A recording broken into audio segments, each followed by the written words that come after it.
नदीम मलिक साहब, मेरा वस चले तो मैं तरीके इंतशार को निस्तो नबूद कर दूं। इमरान खान का भी भुट्टो की तरह अंजाम होना चाहिए, बस ये कहना था। फिर नदीम मलिक ने वो क्लास लगाई, वो चित्रोल की, राना सनाउल्लाह की, कि पूरे शो में राना सनाउल्लाह माफिया मांगते रहे, मगर नदीम मलिक ने एक ना सुनी। राना साहब ये बताओ, सानिया मॉडल टाउन किसने किया? राना साहब 26 को लोगों पर गोलियां किसने चलाई? साद रिजवी के जलसे पर किसने गोलियां चलाई? राना सनाउल्लाह आए बाएं शाएं करते रहे। दोस्तों, पहले ये सनसनीखेज वीडियो देखते हैं, फिर इस पर बात करेंगे। आपसे एक और गुजारिश है कि इस चैनल को लाजमी सब्सक्राइब भी करें और ये घंटी के बटन को भी दबा दें। शुक्रिया। पढ़ लेंगे। आप कमीशन तो बनाए, हिम्मत करें। आपने कमीशन ऑफ इंक्वायरी एक्ट करना है। कमीशन ने क्या करना है? कमीशन ऑफ इंक्वायरी एक्ट बनाए ना जी, आपका कानून कहता है। कमीशन ऑफ इंक्वायरी क्या करेगा? वो तहकीक करके बता देगा, वो बताएगा कि इन्होंने वायलेशन की, इनको सजा दें। नहीं भाई, वायलेशन अगर उन्होंने की है, ऑफेंस कमिट किया है, तो उसकी एफआईआर है। उस एफआईआर की इन्वेस्टिगेशन हो रही है। आप कमीशन बनाने पे तैयार नहीं है। देखिए, बात ये है कि आपका जवाब ये है नहीं, मेरा ये जवाब नहीं है। मैं ये कहता हूं, नहीं, आपका ये जवाब है। नहीं, सुन लेना, मैं ये अर्ज कर रहा हूं कि अगर कोई जो है वो ऑफेंस कमिट हुआ है, जिस एक्ट के तहत हुआ है, जिस कानून के तहत हुआ है, उसके तहत उसकी एफआईआर दर्ज होगी। उसकी मुतलका एजेंसी जो है इन्वेस्टिगेशन करेगी। कमीशन बनाने पे तैयार है या नहीं? मुतलका कोर्ट जो है वो ट्रायल करेगी। हुकूमत कमीशन बनाने पे तैयार है या नहीं? तो फिर जितने भी मर्डर केसेस हैं, बाकी फिर सब के, सर आप ये बताएं ना, फिर आप सीधा बताइए कि हुकूमत कमीशन नहीं बनाना चाहती। ये तय कर दें कि जो भी केस होगा उसके ऊपर कोई एफआईआर नहीं, कोई ट्रायल नहीं, कोई इन्वेस्टिगेशन नहीं, कमीशन बनेगा। और चीफ जस्टिस साहब या सुप्रीम कोर्ट के जज भी सिर्फ मंसूर अली शाह होगा, कोई और नहीं। Sir Yahya Afridi chief justice of Pakistan, Yahya Afridi साहब। नहीं, याहिया अफरीदी से कोई इंक्वायरी कराने फिर आपकी तरफ से ना ही समझे आपने। नहीं, बिल्कुल ना समझे। देखिए, बैठ के बात करें। अगर मैं गलत कह रहा हूं तो मुझे कायल कर लें, वरना मेरी बात को आप तस्लीम करें। और फिर दूसरा मुतालबा उनका है कि जो उनके सियासी कैदी हैं बशमूल इमरान खान, उनको रिहा करें।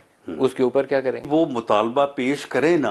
पेश तो कर चुके हैं, लिख के ही देना है ना। तो हम भी लिख के जवाब देंगे ना। आप लिख के क्या? अब अगर आप सारे जवाब मुझसे आज ही ले लेंगे तो फिर वहां पे मुज़ाकराती कमेटी क्या करेगी? कह दिया कि लिख के दे दें। आपने मुलाकात फिर भी नहीं करने दी, आज भी नहीं मुलाकात करने दिया। मुलाकात मेरा ख्याल है याद सादिक साहब तशरीफ ले आए हैं, मुलाकात बिल्कुल हो जाएगी। कब होगी? मैं खुद भी उनसे रिक्वेस्ट करूंगा कि वो उनकी मुलाकात करवा दें। आप रिक्वेस्ट करेंगे जी? मैं, ये तो बड़ी खबर है याद सादिक साहब।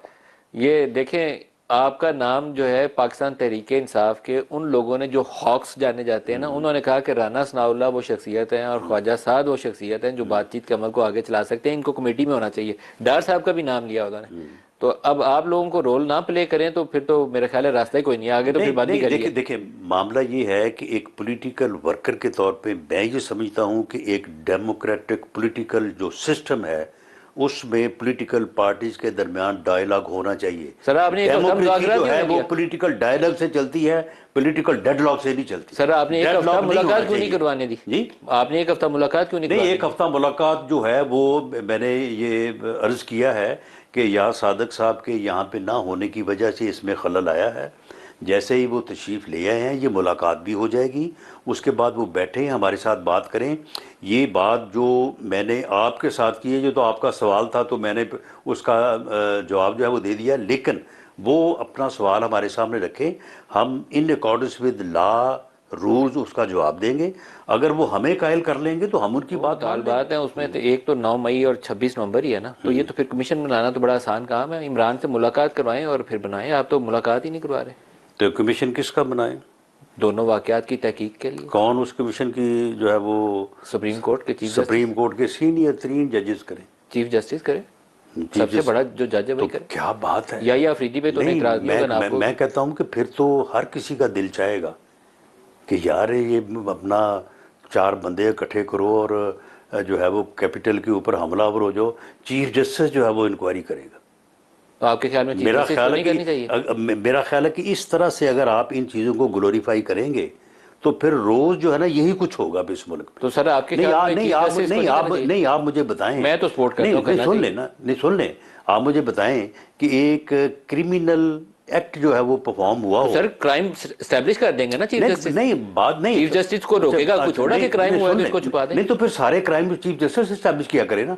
जहां पे कत्ल हो, जहां पे डकैती हो, जहां पे रेप हो, छोड़ें FIR को, छोड़ें पुलिस को, छोड़ें लॉ इन्फोर्समेंट एजेंसीज को, चीफ जस्टिस साहब जाया करें, जाके वहां पे एस्टैब्लिश कर दिया। क्राइम का केस नहीं था, 9 मई नहीं, ये क्राइम का केस था। 9 मई को 200 मुकामात हैं फौज के जो हिट हुए हैं, देखें 200 मुकामात है फौज के जो हिट हुए हैं, और एक पूरी आपकी तो ये बड़ी सियासी जमात। ऑफेंस है तो स्टैब्लिश होने देना। नहीं तो चीफ नहीं, जस्टिस ऑफेंस नहीं, बात सुने, ऑफेंस जो हैं अब इस मुल्क में कानून को अब इस तरह से डाल दिया जाएगा कि कोई ऑफेंस अगर कमिट हो, उसकी ना FIR हो, ना उसकी इन्वेस्टिगेशन हो, ना उसका ट्रायल हो। उसकी इन्वेस्टिगेशन, उसका ट्रायल जो है सुप्रीम कोर्ट के चीफ जस्टिस किया करेंगे।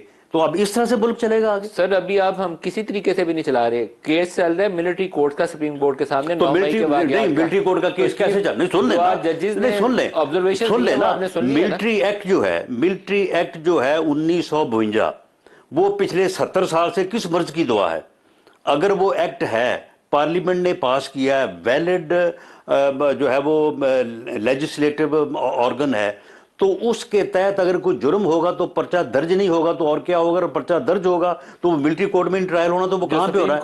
वो ट्रैफिक मजिस्ट्रेट के पास होगा ट्रायल। कोर्ट के जजों ने आज जो सवालात उठाए हैं कि एंटी टेररिज्म कोर्ट में सख्त से सख्त जो दहशतगर्दी का मुकदमा है उसमें जाता है, प्लेन हाईजैकिंग जैसे मुकदमात उसमें जाते हैं, ओरियन प्लेन के ऊपर अटैक हुआ वो मुकदमात उधर गए हैं, तो ये मुकदमा क्यों मिलिट्री कोर्ट में? तो आप मुझे बताएं कि जो लोग बॉर्डर क्रॉस करते हैं उनके मुकदमात जो है वो फिर क्यों नहीं टेस्ट कोर्ट में जाते? उनके, सुन लेना, उनके मुकदमात जो हैं, क्योंकि वो ऑफेंस जो है वो दर्ज है मिलिट्री अपना एक्ट में, तो उनको तो आप मिलिट्री कोर्ट में ट्रायल करते हैं।